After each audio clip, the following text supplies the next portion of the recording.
একদিন এক মাছওয়ালা সকাল সকাল রাস্তা দিয়ে মাছ ধরার জন্য নদীতে যাইতেছিল।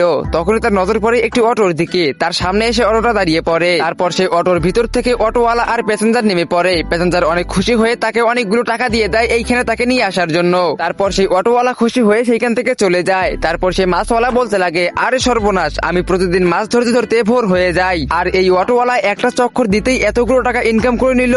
এখন তো আমার একটাই উপায়, আমাকে অটো কিনে অটো চালাতে হবে। এই কথা বলে মাছওয়ালা মাছ ধরার জন্য সেই নদীর দিকে রওনা দিয়ে দেয়। একটু পরে সে নদীতে চলে আসে আর নদীতে বড়শি ফেলে মাছ ধরতে শুরু করে। আর এইভাবে মাছ ধরতে ধরতে এক পর্যায়ে তার ঝুড়ি মাছ দিয়ে ভরে যায়। তারপর সেই ঝুড়ি মাথায় করে নিয়ে বেচার জন্য খরিদ্দারের কাছে চলে যায়। তখনই মাছওয়ালা মাছ বিক্রি করার জন্য আজু ভাইয়ের কাছে চলে আসে। আর আমরা দেখতে পাই যে আজু ভাই সেইখানে পরে পরে ঘুমাইতেছিল।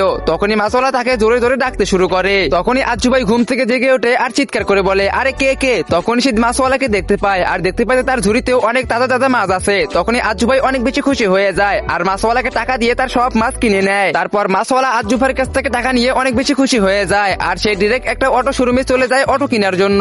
তখনই মাছওয়ালা শোরুমের মালিককে টাকা দিয়ে বলে, এই নাও টাকা আর আমাকে একটা অটো দাও। তখনই শোরুমের মালিক অনেক বেশি রেগে যায় আর বলতে লাগে, আরে এসব 5 লাখের অটো, তুই কি করে ভাবলি আমি তোকে 1,500 টাকা দিয়ে দিব? তারপর মাছওয়ালা কিছু না বলে সেখান থেকে বিয়োজ্জত হয়ে চলে আসে। আর